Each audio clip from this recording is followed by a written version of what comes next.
Good morning friends. તો ચાલો હવે આપણે ચેપ્ટર નંબર 15 ધોરણ 9 વિજ્ઞાનમાં આગળ વધીએ છીએ. 26મો સવાલ ચાલુ કરીએ છીએ આપણા નવા વિડીયોની અંદર, જેમાં આવે છે ટૂંક નોંધ લખો મિશ્ર પાક ઉછેર. ભાઈ મિશ્ર પાક ઉછેર કોને કહેવાય તેના પર આપણે ટૂંક નોંધ લખવાની છે. ઓકે, ચાલો જુઓ શું કહે છે કે ભાઈ એક જ જો નામ પરથી જુઓ મિશ્ર પાક એટલે કે એક જ ખેતરમાં એક સાથે બે અથવા બેથી વધુ પાક ઉછેરવાની પદ્ધતિને મિશ્ર પાક કહેવામાં આવે છે. કયા કયા બે એક સાથે પાક લઈ શકાય? તો ભાઈ ઘઉં, ચણા, મગફળી, સૂર્યમુખી, કપાસ, મગ, મકાઈ, અડદ, ઘઉં, રાઈ, બાજરી, તુવેર. બોલો, ખ્યાલ આવે છે ભાઈ? એક જ ખેતરમાં એક સાથે બે, એવું જરૂરી નથી કે બે જ લેવાના, બે કે બે કરતાં વધારે પાક પણ તમે લઈ શકો છો. બાજુમાં તમે ફોટો જોઈ શકો છો. અહીં તમે જુઓ એક જ ખેતરની અંદર 3 પાક લીધેલા છે, ઘઉં, રાઈ, ચણા. તો આને મિશ્ર પાક ઉછેર કહેવામાં આવે છે. એક જ ખેતરમાં એક સાથે બે અથવા બેથી વધુ પાક ઉછેરવાની આ પદ્ધતિ છે. ભાઈ મિશ્ર પાક આપણે લઈએ તો એનો ફાયદો શું છે, એનો લાભ શું છે તે ફટાફટ જરા જોઈ લઈએ. ભાઈ આ ઉછેર રીતથી નુકસાન થવાની સંભાવના ઓછી થઈ જાય છે. સમજો કે મેં મારા પાસે જે ખેતર એક છે એ એક ખેતરમાં એક જ પાક લીધો. ધારો કે મેં ઘઉંનો પાક લીધો. ધારો કે આ ઘઉંનો પાક જે છે આખો ફેલ થઈ ગયો, મતલબ કે સમજો કે કીટકો લાગી ગયા, કાં તો રોગકારક સૂક્ષ્મ જીવો આવી ગયા, કે વોટેવર કંઈ પણ થયું ને, સમગ્ર આખા ખેતરમાં ઘઉંનો પાક ફેલ થઈ ગયો. તો ભાઈ હું તો આર્થિક દ્રષ્ટિએ પાછળ પડી જવાનો. પણ ધારો કે એમ સમજો કે આપણે મિશ્ર પાક ઉછેર પદ્ધતિ કરી હોય તો ધારો કે મેં 3 પાક લીધા, ઉપર ફોટોમાં જાય તે પ્રમાણે ઘઉં, રાઈ અને ચણા, અને ધારો કે ઘઉંનો પાક ફેલ થઈ જાય છે, ઘઉંનો પાક નથી બરાબર આવતો, તો રાઈ અને ચણા જે બીજા મારા 2 પાકો છે એ મને કમાઈ આપશે, એ મારા માટે કમાણીનો સ્ત્રોત બનશે, જેથી મારી આર્થિક પરિસ્થિતિ એકદમ કમજોર ના થઈ જાય. તો એનો લાભ છે જુઓ કે ભાઈ એક ખેતરમાં ખાલી એક જ પાક નહીં લેવાનો, 2 કે 2 કરતાં વધારે પાક તમે લો. લાભ શું છે? તો ભાઈ આ રીતે ઉછેર કરવાથી આ રીતથી નુકસાન થવાની સંભાવના ઓછી થઈ જાય છે, કારણ કે એક પાક નાશ થવા છતાં પણ બીજા પાકના ઉત્પાદનની આશા જાગૃત રહે છે. બરાબર છે? તો અહીં આપની પહેલી ટૂંક નોંધ જે છે તે પૂરી થાય છે. આપણે અહીંથી આગળ વધીએ છીએ. નંબર 2 લઈશું આંતર પાક ઉછેર પદ્ધતિ. બરાબર, આંતર પાક કોને કહેવાય તે આપણે સમજીએ. ચાલો ભાઈ એક જ ખેતરમાં નિર્દેશિત માળખામાં, હવે તમે જરા ચેક કરો, નિર્દેશિત માળખું એટલે ચાસ પાડેલા છે. જુઓ આ જો પહેલું માળખું જુઓ, પહેલાં ચાસ પાડેલા જુઓ, પહેલાં 3-4 લાઈન જુઓ, એક પ્રકારનો કોઈ છોડ છે, ખ્યાલ આવે છે? ત્યાર પછી બીજી જે લાઈન છે તમે ચેક કરો, બીજી જે લાઈન છે એમાં કંઈ અમુક પ્રકારના છોડનું વાવેતર કરેલું છે. લાઈન સર છે જો માળખામાં ચાસ પાડેલા છે જુઓ. ત્યાર પછી ત્રીજી હારોળ જુઓ, ત્રીજી અમુક લાઈનમાં તમે ચેક કરો, એક સરખા પાક ઉછેરેલા છે. આંતર પાક, ખ્યાલ આવે છે? 3 પાક એક સાથે છે, પણ ભાઈ કઈ રીતે એક સાથે છે તમને હું સમજાવું. આપણે સૌથી પહેલાં જે આ મિશ્ર પાક જોયો ને વિદ્યાર્થી મિત્રો, એમાં કેવું છે કે તમે ગમે તે રીતે લઈ શકો છો. આમાં કોઈ ચાસ બાસ નથી પાડેલા, જ્યાં મન ફાવે ત્યાં બીજ રોપી દીધેલા છે. જુઓ જ્યારે વિદ્યાર્થી મિત્રો તમે આ આંતર પાક ઉછેર પદ્ધતિ જોશો ને ભાઈ, તો એમાં બધું ગમે તેવું માળખું નથી. જુઓ એક નિર્દેશિત માળખામાં લાઈનસર બધા પાક લેવામાં આવેલા છે. જુઓ તો આને આપણે આંતર પાક ઉછેર પદ્ધતિ કહીશું. આનો ફાયદો એ થાય કે ધારો કે આ 3 પાક લીધેલા છે, બરાબર છે? હવે 3 પાકનો કાપણીનો જે સમય છે, એનો લણણીનો જે સમય છે એ કદાચ એક સરખો ના પણ હોય. ધારો કે સમજો કે આ જે મારો પાક છે સૌથી પહેલાં પાકી ગયો, સૌથી પહેલાં એનો ટાઈમ આવી ગયો કાપણી કરવાનો, તો મને કોઈ વાંધો નથી, એના ફિક્સ પટ્ટા જ છે. જુઓ તો આ જગ્યા પર હું પહોંચીશ અને આ બધો જે મારો પાક છે એને કાપણી હું કરી નાખીશ. પણ ધારો કે મેં મિશ્ર ખેતી કરી હોય ને તો મને બહુ પ્રોબ્લેમ થાય. જુઓ હવે આમાં જુઓ ઘઉંના પાક ને રાઈનો પાક ને ચણાનો પાક શોધવા જવું પડે કે ભાઈ ઘઉંનો છોડ ક્યાં છે, ચણાનો છોડ ક્યાં છે, ટાઈમ આવે એટલે કાપણીનો. તો ભાઈ અહીં મને પ્રોબ્લેમ થઈ જાય છે આ પ્રકારની ખેતીમાં. ત્યારે તમે સમજી શકતા હશો કે આંતર પાક ઉછેર પદ્ધતિમાં મને આ પ્રોબ્લેમ નહીં થાય. બરાબર છે। એટલે તો ફરીથી હું વાંચું છું કે ભાઈ એક જ ખેતરમાં નિર્દેશિત માળખામાં 2 અથવા 2 થી વધારે પાકને એક સાથે ઉગાડવાની પદ્ધતિને આંતરપાક ઉછેર પદ્ધતિ કહે છે। એમાં શું કહે છે કે કેટલીક હરોળમાં એટલે કેટલીક લાઇનમાં, મેં તમને હમણાં ફોટામાં સમજાવ્યું તે પ્રમાણે, કેટલીક લાઇનમાં એક પ્રકારનો પાક લેવાનો અને ત્યાર પછી એકાંતરે આવેલી બીજી હારોળ એટલે કે બીજા ચાસમાં બીજો પાક ઉગાડવાનો। ભાઈ લાઇનસર ચાસ પ્રમાણે તમારે પાક ઉગાડવાના હોય। ઉદાહરણ આપેલું છે, જો તમે કોના કોના ચાસ લઈ શકો।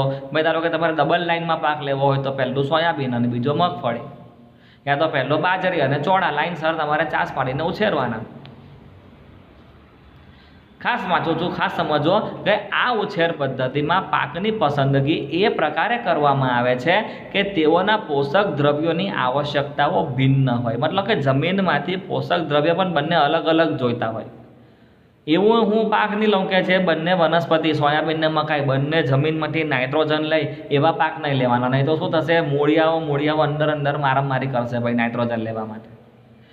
એવા પાક લેવાના કે જેમાં ધારો કે કોઈ એકને નાઇટ્રોજનની જરૂર હોય તો બીજા કોઈને ફોસ્ફરસની જરૂર હોય, એવા અલગ અલગ પોષક તત્વોની જરૂર હોય ને એવા પાક લેવાના એક સાથે। એટલે શું છે કે ભાઈ પોષક તત્વોની પ્રાપ્તિ માટે અંદર ભેજાફોડી થાય નહીં, મારામારી થાય નહીં। એથી ભાઈ આવું કરીશ ને તો તેથી પોષક દ્રવ્યોનો વધુ માત્રામાં ઉપયોગ થાય અને પોષક દ્રવ્ય માટે તેમની વચ્ચે કોઈ સ્પર્ધા થાય નહીં। શાંતિથી સુખેથી પોષક દ્રવ્યો જમીનમાંથી શાંતિથી લયા કરશે। એ લોકો વચ્ચે પોષક દ્રવ્યો લેવા માટે કોઈ પણ પ્રકારની સ્પર્ધા નહીં થાય। આગળ વધીએ। હવે આપણે જોવાના છે ભાઈ આપણે જે આંતરપાક લીધો એના લાભ શું છે। તો ભાઈ પહેલો લાભ આવી રહ્યો છે કે બંને પાકનું ઉત્પાદન આપણે સારામાં સારું મેળવી શકીએ છીએ। બંને પાક સારા ઉગશે, એવું નહીં કે બેમાંથી કોઈ એક સારો થાય, બંને સારા થશે। એક પ્રકારના પાકની બધી વનસ્પતિઓમાં જંતુ અથવા તો રોગને ફેલાતો પણ રોકી શકાય છે। આમાં લાઇનસર પાક દીધેલા છે ને, ધારો કે ભાઈ સમજો કે પહેલી હારોળમાં રોગ લાગી ગયો છે તો પહેલી હારોળ જ હું ઉંચકી લઉં તો એ રોગ આગળ વધતો અટકે। જ્યારે મિશ્ર ખેતી કરી હોય ને તો આ વસ્તુ નહીં થાય, ઘઉંના છોડવા અલગ અલગ જગ્યા પર શોધવા જવા પડે। જ્યારે આંતરપાક પદ્ધતિ હોય ને તો કોઈ એક પર્ટિક્યુલર જગ્યામાં લાગેલા રોગકારક જંતુ અને આગળ વધતા મારે અટકાવવા હોય તો હું અટકાવી શકું। બરાબર છે। ચલો હજુ આપણે વધીશું આગળ। 3 નંબરની ટોકનો લઈશું, પાકની ફેરબદલી। આ પાકની ફેરબદલી ટોપિક છે ને એ પણ આપણે 8મામાં ભણીને આવેલા છીએ। શું કહે છે કે પૂર્વ આયોજન કાર્યક્રમ અનુસાર એક ખેતરમાં પહેલેથી જ આયોજન કરી દેવાનું। બરાબર છે, પહેલેથી શું કરી દેવાનું, આયોજન કરી દેવાનું કે ભાઈ આપણું જે આ ખેતર છે, એક જે ખેતર છે એમાં ક્રમવાર એટલે વારાફરતી વારા વિવિધ પાક ઉગાડવામાં આવે તો એને પાકની ફેરબદલી કહેવામાં આવે છે। ભાઈ આ પાકની ફેરબદલી છે એ પહેલેથી હું આયોજન કરીશ। ધારો કે મારું 1 વર્ષનું આયોજન હોય પાકની ફેરબદલીનું, તો હું એવું આયોજન કરીશ કે પહેલો પાક હું મકાઈનો લેવા, ત્યાર પછીનો પાક રાઈનો પાક લીધા પછી ફરીથી પાછો મકાઈ, પછી પાછો રાઈ, મકાઈ રાઈ એ રીતે હું લઈશ। અથવા તો 1 વર્ષ માટે ઓપ્શન નંબર 2 છે, પહેલો પાક ડાંગરનો લેવાનો, બીજો પાક ઘઉંનો લેવાનો, ત્યાર પછી ફરીથી ડાંગર 1 વર્ષ માટેની વાત છે। એકનો એક પાક વારંવાર લેવાનો નથી। એકનો એક પાક અગર હું વારંવાર લઉં, ધારો કે મારી જમીન છે, મારી જમીનમાંથી હું વારંવાર મકાઈનો જ પાક લયા કરું। ધારો કે મકાઈ એટલે કે અનાજ છે, જમીનમાંથી કાર્બોદિત દ્રવ્ય વધારે શોષી લે। બરાબર છે, તો દર વર્ષે જમીનમાંથી મકાઈઓ લયા કરીશ તો જમીનમાં કાર્બોદિત દ્રવ્યનું પ્રમાણ ઘટી જવાનું। બરાબર ને, કાર્બોદિત પ્રમાણ ઘટી ગયા પછી પણ હું મકાઈનો પાક લયા કરું તો મકાઈનો પાક ચડતી એટલે કે ટોપ ક્વોલિટીનો નહીં આવે, ક્વોલિટી ઉતરતી જ જશે, ગુણવત્તા ડાઉન થતી જશે। પાકની ફેરબદલી કરો, ક્વોલિટી જળવાઈ રહેશે।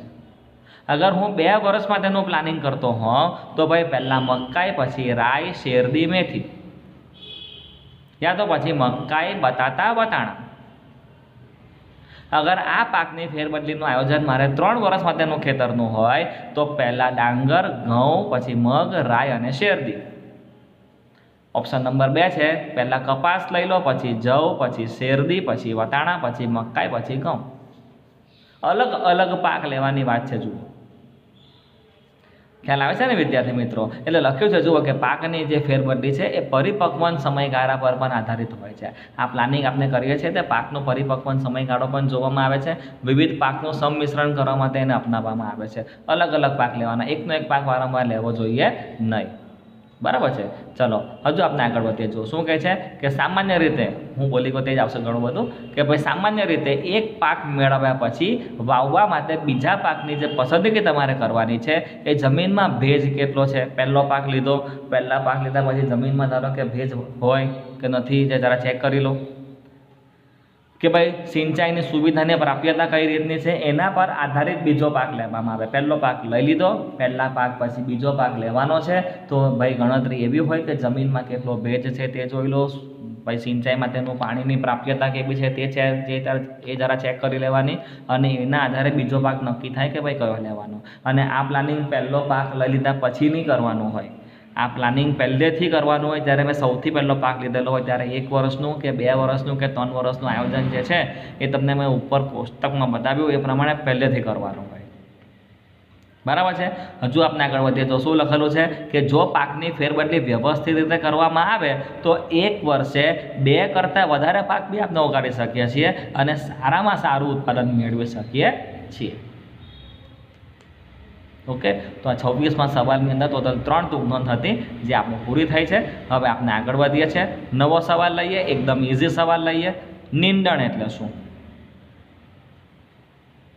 ખ્યાલ છે જ, બરાબર ને? નીંદણ પાકની આસપાસ ઉગી નીકળતી બિનજરૂરી નકામી વનસ્પતિને, અનાવશ્યક વનસ્પતિને નીંદણ કહેવામાં આવે છે. જોઈ લો, નીંદણ એટલે કૃષિ ઉપયોગી ભૂમિમાં મુખ્ય પાકની સાથે ઉગી નીકળતી અનાવશ્યક વનસ્પતિઓ જે આપણે જરૂરી નથી. સવાલમાં આગળ વધો તો એમ પૂછેલું છે કે નીંદણના ઉદાહરણ આપો, કે ભાઈ કઈ કઈ છે બિનજરૂરી વનસ્પતિ? તો લખેલું છે ગાદરિયું. નીંદણનું ઉદાહરણ છે ગાદરિયું, નકામી વનસ્પતિ ઉગી નીકળે છે પાકની સાથે, જેને ઝેન્થિયમ પણ કહેવાય. ત્યાર પછી છે ગાજરદ, એનું નામ જરા જોઈ લઈએ આપણે, એક મિનિટ થોભી જાઓ. ગાજર ઘાસ છે જેને પાર્થેનિયમ કહેવાય. ત્યાર પછી છે મોઠા. બરાબર છે? ઓકે, ચાલો જુઓ આપણે આગળ વધીએ. નીંદણની જરૂરિયાત. ભાઈ કૃષિ ભૂમિમાં નીંદણ મુખ્ય પાકની સાથે સ્થાન, પ્રકાશ તેમજ પોષક તત્વો માટે સ્પર્ધા કરે છે. મારે તો નીંદણની જરૂર જ નથી, ઓટોમેટિક ઉગી નીકળેલું છે, બિનજરૂરી ઘાસ છે ભાઈ મારા માટે. હવે આને હું રહેવા દઉં ને મને જરાક પણ પોસાય એમ નથી, કારણ કે એને હું રહેવા દેવાય એમનું એમ તો મારા મુખ્ય પાકની વૃદ્ધિ આ અટકાવી દેશે. પોતે નીંદણ પોતે લાંબુ ને લાંબુ ઘાસ સ્વરૂપમાં ઉગી નીકળશે અને મારા છોડ જે છે, મારો મને મેઇન કામનો જે છોડ છે જેને મારે પોષક દ્રવ્ય આપવાના છે એ વિચારો રહી જાય છે. પેલો વૃદ્ધિ પામી જાય ને પેલો રહી જાય. બોલો, એવું નહીં કે જમીનમાંથી પોષક દ્રવ્ય એ વધારે લઈ લે. બીજું કે જે એને સૂર્યપ્રકાશ મળે છે, બરાબર છે, તો સૂર્યપ્રકાશ પણ નીંદણ વધારે લઈ લે, મારા મુખ્ય પાકને કંઈ ના મળે. તો મુખ્ય પાક અને નીંદણ આ બંને વચ્ચે સ્પર્ધા થાય પ્રકાશ મેળવવા માટે, જમીનમાંથી પાણી લેવા માટે, જમીનમાંથી પોષક દ્રવ્યોનું શોષણ કરવા માટે. હવે મારા મુખ્ય પાક પાણી, પ્રકાશ માટે સ્પર્ધામાં ઉતરે તો મને ક્યારેય નહીં પોસાય, કારણ કે મારા પાકની ક્વોલિટી ડાઉન થઈ જશે. તો આ નીંદણને મારે શું કરવું પડશે ભાઈ? દૂર કરવું પડશે. તો લખેલું છે જુઓ કે ભાઈ કૃષિ ભૂમિમાં નીંદણ મુખ્ય પાકની સ્થાને સ્થાન, પ્રકાશ અને પોષક તત્વોને સ્પર્ધા કરે છે. એથી પાકની વૃદ્ધિ ઓછી થઈ જાય. આથી સારી ઉપજ માટે નીંદણને પ્રારંભિક અવસ્થામાં જ ખેતરમાંથી દૂર કરી દેવાનું. જેવું ઉગી નીકળેલું હોય, થોડું પણ નાનું અમથું દેખાય ને, તાત્કાલિક એનો નિકાલ કરવાનો. બરાબર છે? તો હવે નિકાલ કઈ રીતે કરવાનો એના માટે આપણે લઈશું નીંદણ નિયંત્રણની રીતો. પહેલું આવે છે કે ભાઈ તૃણનાશક એટલે કે નીંદણનાશક રસાયણ બજારમાં કેમિકલ મળતું છે, લાવો છાંટી દો. નુકસાન તો છે, પ્રદૂષણ તો થવાનું છે, પણ હવે એનો ઈલાજ પણ નથી. તો પહેલો ઈલાજ આ છે કે રસાયણનો સાપને છંટકાવ કરી દેવો જોઈએ કે ખાલી નીંદણ મરી જાય, મુખ્ય પાક બચી જાય. નંબર 2, યાંત્રિક રીત દ્વારા નીંદણને દૂર કરવું અથવા તો હાથથી ચૂંટીને દૂર કરવું. દાતરડું લઈ લેવાનું ભાઈ, આપણે શું કરવાનું? દાતરડું લઈ લેવાનું, ખેતરમાં નહીં કરવાનું. જ્યાં જ્યાં તમને નીંદણ દેખાય દાતરડાથી કાપી નાખો ભાઈ. બરાબર ને? આગળ વધીએ. નંબર 3 આવે છે કે ભાઈ સમયસર પાક ઉગાડવો, યોગ્ય ચાસ તૈયાર કરો, આંતરિક પાક લો, પાકની ફેરબદલી લો. આ બધી તમે ટેકનિક વૈજ્ઞાનિક અભિગમ અપનાવશો ને તો તમને નીંદણને નિયંત્રિત કરવામાં મદદરૂપ થશે આ બધી ટેકનિક્સ. બરાબર છે. ચલો હજુ આપણે આગળ વધીએ. આ પ્રશ્ન અહીં તમારો પૂરો થાય છે. નવો પ્રશ્ન લઈશું. 28મો સવાલ આવે છે, કીટકો પાકની ઉત્પાદકતા કેવી રીતે ઘટાડે છે? જો હમણાં નીંદણની વાત કરી કે જે પાકને નુકસાન કરે છે, હવે આપણે કીટકોની વાત કરવાના છે. હોય ને રોગકારક કીટકો, તો એવું નથી કે ભાઈ કીટકો ખાલી આપણને માંદા પાડે, ભાઈ તો વનસ્પતિમાં પણ રોગ લાગુ પાડી શકે છે લોકો. તો એનું નિયંત્રણ સમજાવવાનું છે ભાઈ. ચલો જોઈએ ફટાફટ શું કહે છે કે જે કીટકો છે ને એ 3 પ્રકારે વનસ્પતિઓ પર આક્રમણ કરીને પાકને ખરાબ કરી નાખે છે અને પાકની ઉત્પાદકતા ઘટાડે છે. ભાઈ કીટકો 3 પ્રકારે હુમલો કરે વનસ્પતિ પર. પહેલું, અમુક કીટકો એવા હોય કે જે વનસ્પતિના મૂળ, પ્રકાંડ અને પર્ણોને કોતરી નાખે. કીટકો આવશે, મૂળ ખાઈ જાય, પ્રકાંડ ખાઈ જાય, કોતરી નાખે. બોલો, મૂળ ખાઈ જાય વનસ્પતિને તો ભાઈ એ ટકી શકે? પ્રકાંડ ખવાઈ જાય તો પછી ટકી શકે? અત્યારે ઊભું રહી શકે? નહીં, પળના કોતરી નાખે. જુઓ, અમુક કીટકો આવા હોય. 2 નંબર પર આવે છે કે અમુક કીટકો કેવા છે કે તે વનસ્પતિઓના વિવિધ ભાગોના કોષ રસમાંથી રસ ચૂસી લે. ત્રીજું, પ્રકાંડ કે ફળોમાં છિદ્ર કરી નાખે. તો કીટકો 3 પ્રકારે વનસ્પતિઓ પર હુમલો કરી શકે છે. જુઓ, હવે આ હુમલો થાય તો વનસ્પતિને તો નુકસાન થવાનું જ છે. તો આપણે કંઈ હાથ પર હાથ ધરીને બેસી દોરી રહેવાનું? આપણે શું કરવું પડશે ભાઈ? કીટકોનું નિયંત્રણ કરવું પડશે, એને મારવા પડશે, દૂર કરવા પડશે. તો એ કઈ રીતે દૂર કરવાના? તો પહેલો ઇલાજ, કીટનાશક દવાઓ લઈ આવો, રસાયણ લઈ આવો, કેમિકલ લઈ આવો, છંટકાવ કરી દો. ખાલી કીટકો મળશે. આ દવા એવી હોય કે જેનાથી ખાલી કીટકો મરે, મારા મુખ્ય પાક એટલે કે વનસ્પતિને કશું નુકસાન ના થાય. તો લખેલું છે કે ભાઈ કીટનાશક રસાયણોનો પાકની વનસ્પતિઓ પર છંટકાવ કરવામાં આવે. અથવા તો જે મારું બીજ હોય ને, બીજ છે ને, અથવા તો બીજ અને ભૂમિના ઉપચાર માટે રસાયણનો ઉપયોગ કરવામાં આવે છે. અમુક વાર તો કેવું, પેલું જે બીજ હોય ને એને જ પહેલેથી દવા છાંટી દેવાની અને પછી જમીનમાં રોપવામાં આવે, એટલે કીટકો આવે જ નહીં પહેલેથી. ભાઈ તમે રસાયણનો ઉપયોગ કરો છો એટલે ખાસ લખેલું છે કે આ રસાયણોનો નિયત માત્રામાં ઉપયોગ કરવો જરૂરી છે, અન્યથા વનસ્પતિ અને પ્રાણીઓ માટે એ વિષારી અસરો સર્જે છે. અંતને બંને છે તો કેમિકલ નુકસાન તો કરશે જ. બરાબર ને? તો લખેલું છે કે આ રસાયણો પર્યાવરણીય પ્રદૂષણ પ્રેરે છે. તો પહેલો ઇલાજ આ છે, કીટનાશક દવાઓ લઈ આવો અને છંટકાવ કરો. ઇલાજ નંબર 2, કીટકોનું નિયંત્રણ કરવું હોય તો ઇલાજ નંબર 2, કીટ પ્રતિરોધક ક્ષમતા ધરાવતી જાતોનો ઉપયોગ કરો. એ ભાઈ એવી તમારે વનસ્પતિની જાત પસંદ કરવાની કે એની પર કીટક આવે જ નહીં, દવા પર છાંટવી નહીં પડે, પ્રદૂષણ પણ નહીં થાય.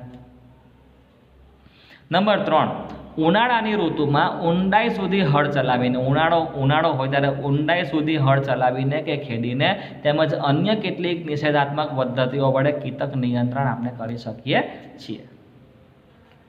ઓકે, આગળ વધીએ છીએ. એક 29મો સવાલ આવે છે.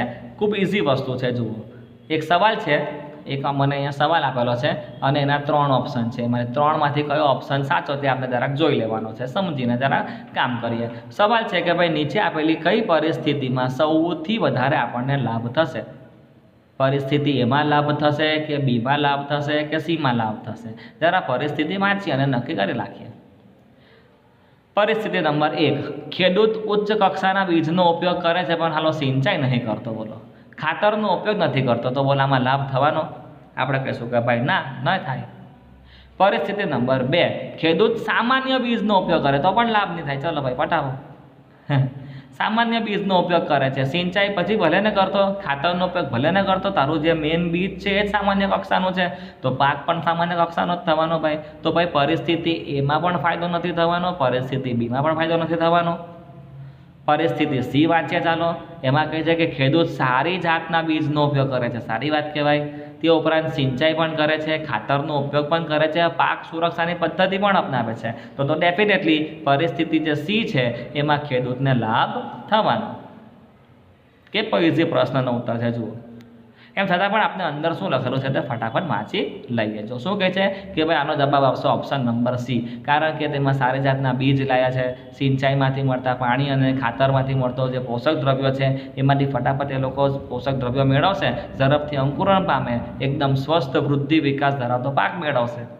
તે ઉપરાંત પેલો તો પાક સુરક્ષાની પદ્ધતિથી પાકને નુકસાન પણ અટકાવે છે ને, એટલે આમ પરિસ્થિતિ જે સી છે એમાં સૌથી વધારે લાભ થશે. એટલે આની પરથી આપણે શીખવા મળે કે આપણે પણ ક્યારેક ખેતી કરવી હોય તો આપણે પણ આ બધા મુદ્દાઓ પર ધ્યાન લેવું જોઈએ. ઓકે, ચલો હવે આપણે આવીએ છીએ સવાલ નંબર 30 પર.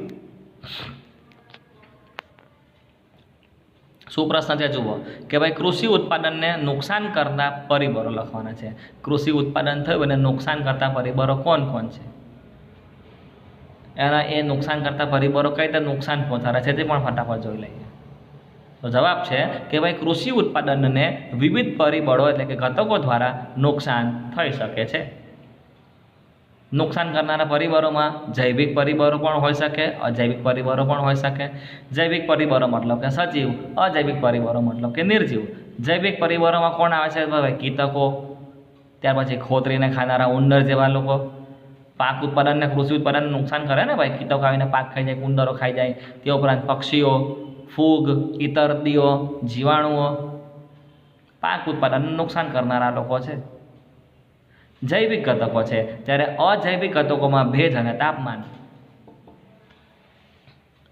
કોઈ બી અનાજનો દાણો હોય, ભેજ લાગી જાય પછી ફેંકી દેવો પડે, નહીં ચાલે, ગંધાવા લાગે.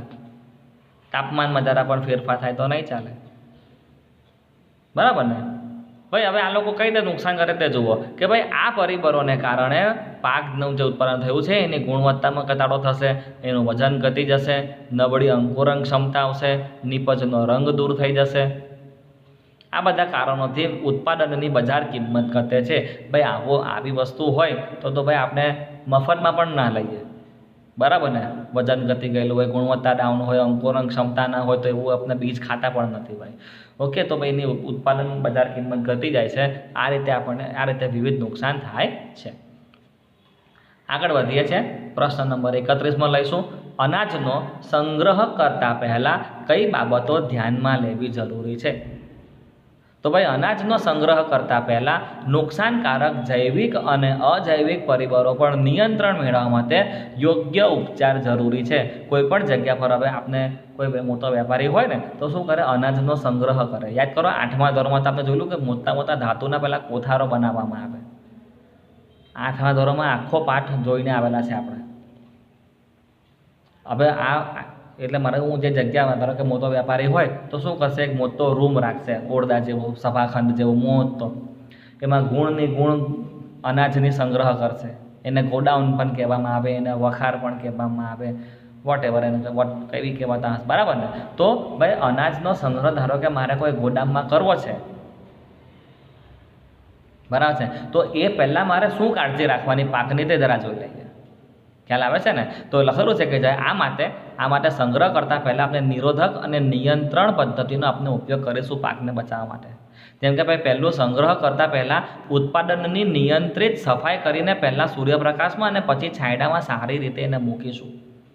જે મારા અંદરના દાણાનો ધારો કે સ્ટોર કરવાનો હોય તો અંદર પહેલાં સાફ સફાઈ કરીશું, અંદરથી બધા કાંકરા બાકરા છોટલા બોટલા દૂર કરવા પડશે, પછી એને બરાબર તડકે તપાવવા પડશે, પછી આપણે એને છાંયડામાં સારી રીતે મૂકીશું, બરાબર ને?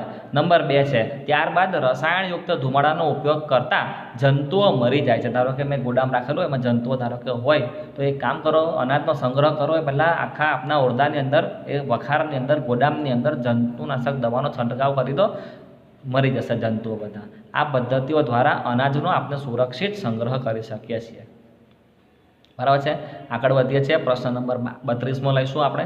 તે પણ બહુ જ ઇઝી વસ્તુ છે ભાઈ, ખાસ સમજો. શું કહે છે કે ભાઈ પાકની સુરક્ષા માટે નિરોધક કે જંતુ વિરોધી પદ્ધતિઓ અને જૈવ નિયંત્રણ માટે સારું શું સમજવામાં આવે છે? તો સારામાં તો ભાઈ આપણે એવું જ બી પસંદ કરીએ ને કે ભાઈ એવું આપણે કોઈ વસ્તુ વિકસાવીએ કે જેથી પર્યાવરણનું નુકસાન ઓછું થાય, પર્યાવરણ સલામત રહે, બીજા બધા સજીવો છે એને પણ નુકસાન નહીં થાય. કેમ કે જંતુનાશક દવાઓ આપણીશું ને ભાઈ, તેને તો પ્રદૂષણ થાય છે, આપણને ખબર છે. તો તો સારું શું સમજવાનું આવે છે જે હું બોલી ગયો તે પ્રમાણે જરા જોઈ લઈએ કે ભાઈ પાકની સુરક્ષા માટે નિરોધક કે જંતુ વિરોધી પદ્ધતિઓ અને જૈવ નિયંત્રણ સારું માનવામાં આવે છે. જૈવ નિયંત્રણ, આમાં રસાયણનો ઉપયોગ કરવાની વાત નથી, બરાબર ને? કેમ આને સારું માનવામાં આવે છે જૈવ નિયંત્રણને? તો કાંઈ કારણ કે તે પર્યાવરણ માટે એકદમ સલામત છે, અન્ય સજીવ સ્વરૂપો માટે પણ એકદમ બિનહાનિકારક છે, ભૂમિની ગુણવત્તાને અસર કર્યા વગર ચોક્કસ લક્ષ્ય ચોક્કસ જંતુ પર જ એ અસર કરે છે, બીજા કોઈને જરાક પણ પ્રકારની ખરાબ અસર કરતું નથી. બરાબર છે. ત્યાર પછી વિદ્યાર્થી મિત્રો જે 33મો સવાલ આવે છે તે આપણે જોઈ ગયા. સવાલ શું છે 33મો? જુઓ, સંગ્રહની પ્રક્રિયા દરમિયાન કયા કારકો એટલે કયા જૈવ અને અજૈવિક ઘટકો અનાજને નુકસાન માટે જવાબદાર છે? તો આપણે જોઈ લીધા. જૈવિક ઘટકોમાં આપણે જોયા કીટકો, પક્ષીઓ, ઉંદરો, ઈતરદીઓ, અને અજૈવિક પરિબળોમાં આપણે જોયું તાપમાન, ભેજ, બરાબર ને? તો આ વસ્તુ આપણે જોઈને આવેલા છે, એટલે આમાં પણ લખેલું છે કે ભાઈ 30મા પ્રશ્નમાં આપણે આ વસ્તુ જોઈને આવેલા છીએ. હવે વિદ્યાર્થી મિત્રો આ જે 33મો સવાલ પતે છે ત્યાર પછી તમે જોશો ને 34મા સવાલથી ટોપિક ચેન્જ થાય છે અને આપણે પશુપાલન વિશે કંઈક સમજવાનું આવે છે. હવે આ જે પશુપાલન છે એ આજે આપણા દેશમાં જે કોવિડની પરિસ્થિતિ છે એને અનુસરીને 2020ની જે સાલ છે 2020 એમાં આ જે સિલેબસ છે એ તમારી પરીક્ષામાંથી રદ કરવામાં આવેલો છે. પશુપાલનનો આખો ટોપિક તમને પૂછાવાનો નથી. એટલે ફિલહાલ અત્યારે આપણે ઓનલાઈન માધ્યમથી ભણી રહ્યા છે તો હું આ ટોપિક ભણાવતો નથી. ઓકે, તો એમ સમજો કે આ સાથે આમાંથી તમને જે પૂછાવાનું છે જેટલું પૂછાવાનું છે એટલું આ ચેપ્ટર તમારો નંબર જે 15 છે એ અહીં કમ્પ્લીટ પૂરું થાય છે. ઓકે.